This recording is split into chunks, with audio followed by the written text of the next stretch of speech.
Second week in class, we cover a whole bunch of stuff. We cover uh, variables, okay?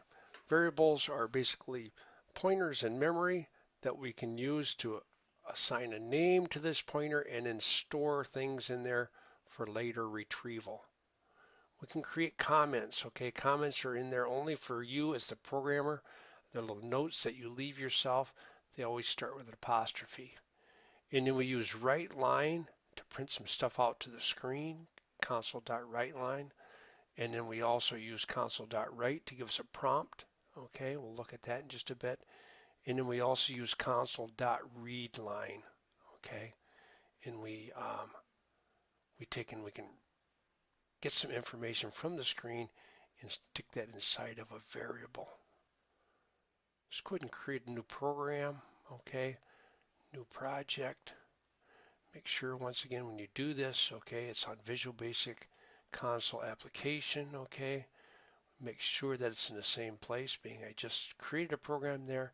It still leaves me in that week 2 is where I want to be. Say select folder, and then I'm going to call this getting started, like that. And I'm going to say okay. Creates a new program for me. The first thing we do, of course, is rename our module. Rename, we're going to call this same thing as it says up here, getting started. Just like that. And you always say yes here. Okay, next thing we're going to do is we're going to go back to our blackboard here. We're going to copy this text right here. And we're going to paste that right above our module. Just like that, okay? Once again, of course, these are comments, okay? We're going to fix this right here. 1, 6, 16. Okay, and this is our CIS116. Make sure that this is correct. Yep, yep, yep. Okay, and what is this? This is getting started. And this program will show variables, comments, and let's see, we're going to use write line, write, come on, and read line, and let's see, we're also going to do input, calc, output, like that. Okay, beautiful. This right here, this line here, option strict on, okay, tells the compiler, make sure that I create all my variables and make sure that I don't try to mix a string with an integer, which would be messy, okay? Okay, down here inside your sub main, okay, we're going to start out by creating our variables, okay? So we'll just say create variables, like that, and we're going to do a little input, calc, output. That, okay, just some comments to make sure you remember what you're doing here, okay? Let's get a name, okay? We always DIM, we dim or dimension variables, okay? I'm going to call this one name because I'm going to store my name in there as a string like that, okay? And I'm also going to dimension my age as an integer. I'm also going to dimension my income as a double. Okay, and then also I'm going to do a calculation of my total income or my yearly income. Let's create that right away too. Normally you really don't know all the variables you're going to use in a program, okay? So you usually create a few and then maybe blow some out when you're done or add some later or something like that. We're getting a warning here because none of these have been used, but of course we know that. we just created 4 variables. The first one is a string. A string can, what's a string do? A string can holds characters. No math.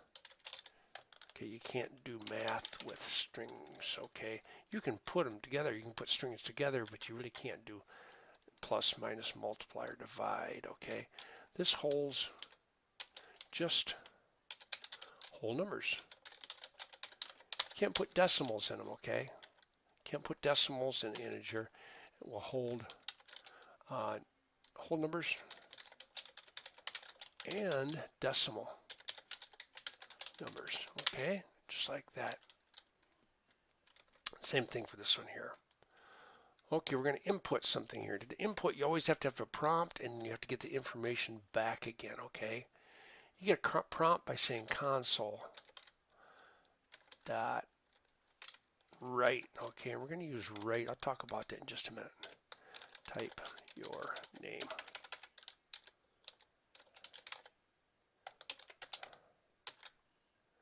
Like that, okay?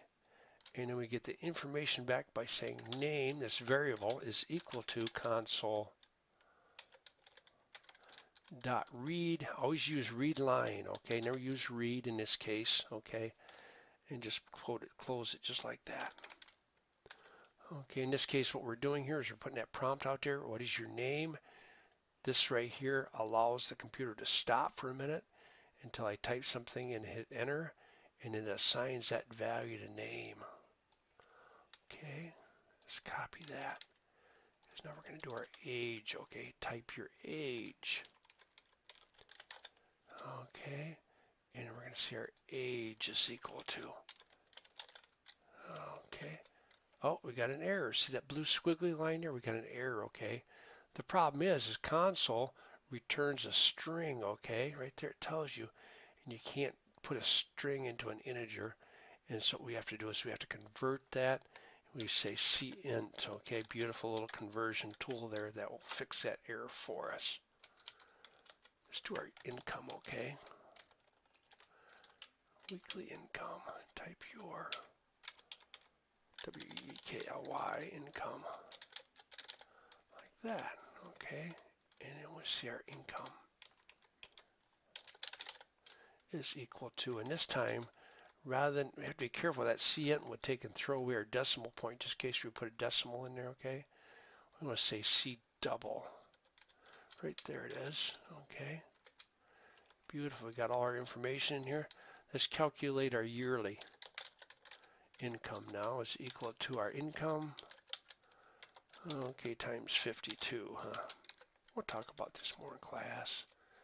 And our output. First of all, let's take a console dot WriteLine, okay, and say hello, and then whatever name you type in, like that, okay, and then console dot WriteLine.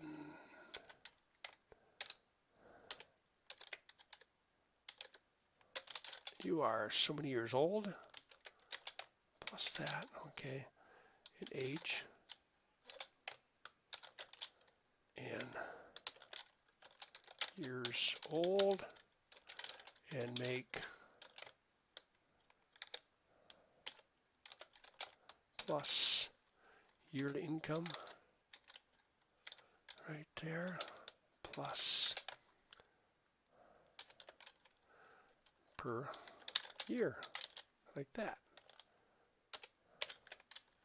Beautiful, just like that, okay? Now we got an error here because it says we're trying to put strings and doubles together. That's not going to work. We can fix that, okay? This is an integer, okay? And we have to say dot to string, and that will make that a string, and we'll get rid of that error for us. You do that to put numbers and strings together, okay? Beautiful, just like that.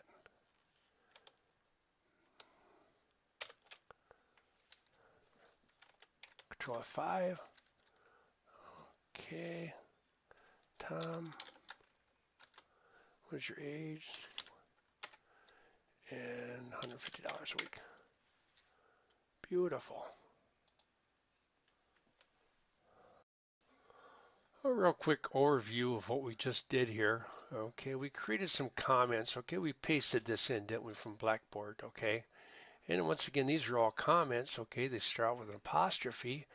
Okay, and all this information is only there just for the programmer's view, and it doesn't get compiled. And then we use this option strict on, okay, because that taken reinforces all the specific rules that we need to have for variables. Inside of our main here, we created some variables, okay. Notice we got strings and integers and doubles. Once again, a string can only hold characters and no math. Okay, integer holds just whole numbers. And the income, of course, a double because it has decimal places in it, doesn't it? It's possible. Now, when I say no math, you'll see a plus in here, okay? That's not really doing math, okay? It's just sticking all these strings together. And then we did input and calc and output, okay? For inputs, we wrote little prompts, okay? This does a prompt, says type your name, and it sits there and waits, okay, until I type in some information and hit enter.